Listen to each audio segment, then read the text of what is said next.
ಮಹಿಳೆಯರಿಗೆ ಶಾಸನಸಭೆಯಲ್ಲಿ 33% ಮೀಸಲಾತಿ ನೀಡುವ ವಿಧೇಯಕ ಲೋಕಸಭೆಯಲ್ಲಿ ಅಂಗೀಕಾರವಾಗದ ಹಿನ್ನೆಲೆಯಲ್ಲಿ ವಿರೋಧ ಪಕ್ಷಗಳ ವಿರುದ್ಧ ತೀವ್ರ ಆಕ್ರೋಶ ವ್ಯಕ್ತವಾಗಿದೆ. ಇನ್ನು ಪ್ರತಿಪಕ್ಷಗಳ ವಿರೋಧದಿಂದ ಅಗತ್ಯವಾದ 2/3 ಬಹುಮತ ದೊರೆಯದೆ ವಿಧೇಯಕ ಬಿದ್ದು ಹೋಗಿರುವುದು ಮಹಿಳೆಯರ ಹಕ್ಕಿಗೆ ದೊಡ್ಡ ಹಿನ್ನಡೆಯಾಗಿದೆ ಎಂದು ಆರೋಪಿಸಲಾಗಿದೆ. ಇನ್ನು ವಿಶೇಷವಾಗಿ ಕಾಂಗ್ರೆಸ್ ಸೇರಿದಂತೆ ಇತರ ವಿರೋಧ ಪಕ್ಷಗಳ ನಿಲುವು ಖಂಡನೀಯ ಎಂದು ಪ್ರತಿಭಟನಾಕಾರರು ತಿಳಿಸಿದ್ದಾರೆ. ಕರ್ನಾಟಕ ಪ್ರದೇಶ ಜನತಾದಳ ಹಾವೇರಿ ಜಿಲ್ಲಾಧ್ಯಕ್ಷರಾದ ಮಂಜುನಾಥ್ ಗೌಡ್ಶಿವಣ್ಣವರು ಮತ್ತು ರಾಣೆಬೆನ್ನೂರು ತಾಲೂಕಾ ಮಹಿಳಾ ಘಟಕದ ನೇತೃತ್ವದಲ್ಲಿ ನಡೆದ ಪ್ರತಿಭಟನೆಯಲ್ಲಿ ದೇಶದ ಮಹಿಳೆಯರ ಸಬಲೀಕರಣಕ್ಕೆ ವಿರೋಧವಾಗಿ ವರ್ತಿಸುತ್ತಿರುವ ಪಕ್ಷಗಳ ವಿರುದ್ಧ ಘೋಷಣೆಗಳನ್ನು ಕೂಗಿ ಆಕ್ರೋಶವನ್ನು ವ್ಯಕ್ತಪಡಿಸಿದರು.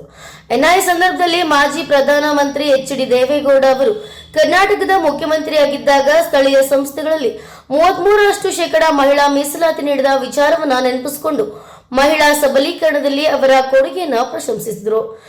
ಪ್ರತಿಭಟನೆ ಬಳಿಕ ತಾಲೂಕು ತಹಶೀಲ್ದಾರರ ಮೂಲಕ ರಾಜ್ಯಪಾಲರಿಗೆ ಮನವಿಯನ್ನು ಸಲ್ಲಿಸಲಾಯಿತು.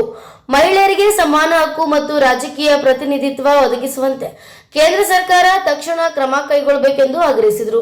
ಪ್ರತಿಭಟನೆಯಲ್ಲಿ ಮಹಿಳಾ ಘಟಕದ ಸದಸ್ಯರು ಮತ್ತು ಪಕ್ಷದ ಕಾರ್ಯಕರ್ತರು ಭಾಗವಹಿಸಿದರು.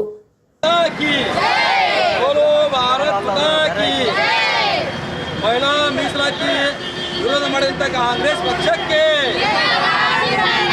ಮಹಿಳಾ ಮೀಸಲಾತಿ ವಿರೋಧ ಮಾಡಿದಂತ ಕಾಂಗ್ರೆಸ್ ಪಕ್ಷಕ್ಕೆ,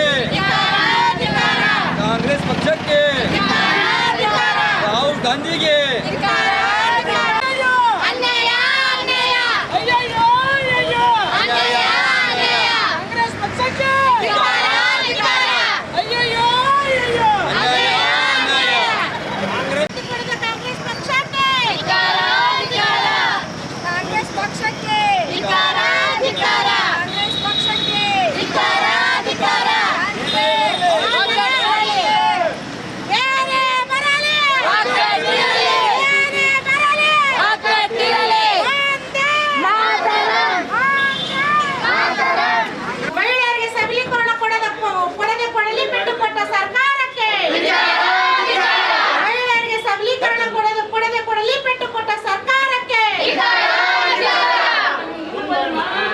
ಸೋಲಿಸಿದ ಕಾಂಗ್ರೆಸ್ ಪಕ್ಷಕ್ಕೆ,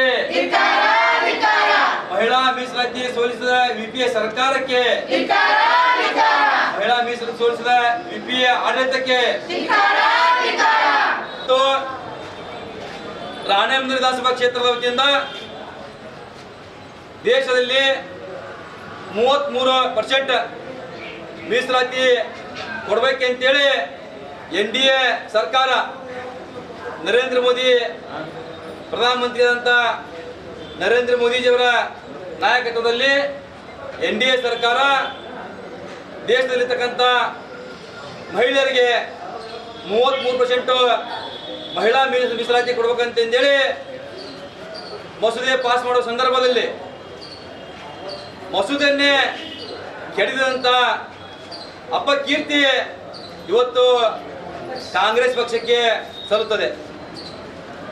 ಮಹಿಳೆಯರಿಗೆ 33% ಕೊಡಬಾರ್ದು ಅಂತಂದೇಳಿ ರಾಹುಲ್ ಗಾಂಧಿ ನೇತೃತ್ವದಲ್ಲಿ ಏನು ಮೋದಿಜಿಯವರು ಮಸೂದೆ ಪಾಸ್ ಮಾಡುವಂತ 33% ಮೀಸಲಾತಿಯನ್ನು ಕೆಡುವಂತ ಕೆಲಸ ರಾಹುಲ್ ಗಾಂಧಿ ಕಾಂಗ್ರೆಸ್ ಪಕ್ಷ ಮಾಡ್ತು.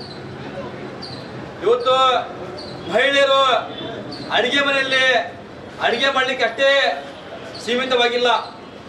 ಇವತ್ತು ಕಾಂಗ್ರೆಸ್ ಸರ್ಕಾರದಲ್ಲಿ ಕೂಡ ಮಹಿಳೆಯರೇ ಪ್ರಧಾನಮಂತ್ರಿ ಆಗಿದ್ದಾರೆ, ಅದನ್ನು ಕೂಡ ನೀವು ಮರಿಬಾರ್ದು. ಇವತ್ತು ನಮ್ಮ ಎಚ್.ಡಿ. ದೇವೇಗೌಡ ಅವರು ಮುಖ್ಯಮಂತ್ರಿ ಆದ ಸಂದರ್ಭದಲ್ಲಿ, ಕರ್ನಾಟಕ ರಾಜ್ಯದ ಮುಖ್ಯಮಂತ್ರಿ ಆದ ಸಂದರ್ಭದಲ್ಲಿ ನಮ್ಮ ರಾಜ್ಯದ ಮಹಿಳೆಯರಿಗೆ 33% ಮೀಸಲಾತಿಯನ್ನು ಕೊಟ್ಟರು.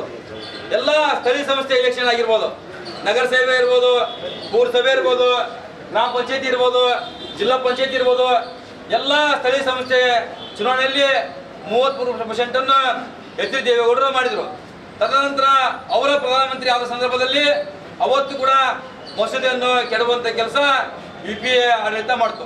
ಹೀಗಾಗಿ ಇವತ್ತು ಕೂಡ ಮತ್ತೊಮ್ಮೆ ಇವತ್ತು ನರೇಂದ್ರ ಮೋದಿಯವರು ಮಸೂದೆಯನ್ನು ಪಾಸ್ ಮಾಡುವ ಸಂದರ್ಭದಲ್ಲಿ ರಾಹುಲ್ ಗಾಂಧಿ ನೇತೃತ್ವದಲ್ಲಿ ಇವತ್ತೆಲ್ಲ ಅವರ ಮಿತ್ರ ಪಕ್ಷಗಳು ಕೂಡಿ ಏನು ಮಸೂದೆಯನ್ನು ಕೆಡವುವಂತ ಕೆಲಸವನ್ನು ಸೋಲಿಸುವಂತ ಕೆಲಸವನ್ನು ಮೊನ್ನೆ ತಾನೇ ಮಾಡಿದ್ದಾರೆ.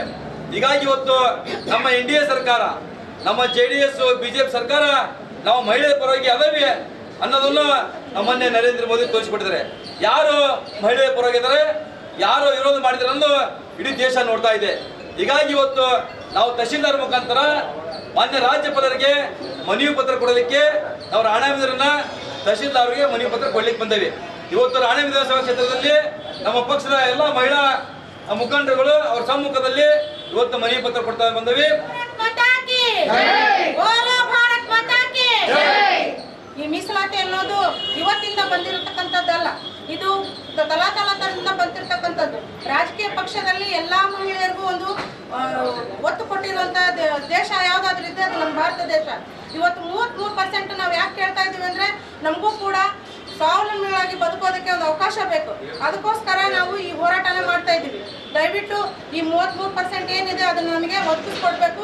ನಾವು ಕೂಡ ಎಲ್ಲ ಕ್ಷೇತ್ರದಲ್ಲೂ ಮುಂಚೂಣಿಯಲ್ಲಿ ಕಾಣಿಸ್ಕೋಬೇಕು.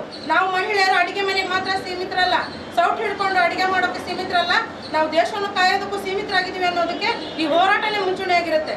ಇಷ್ಟು ಹೇಳಿ ನಾನು 4 ಮಾತು ಮುಗಿಸ್ತೀನಿ.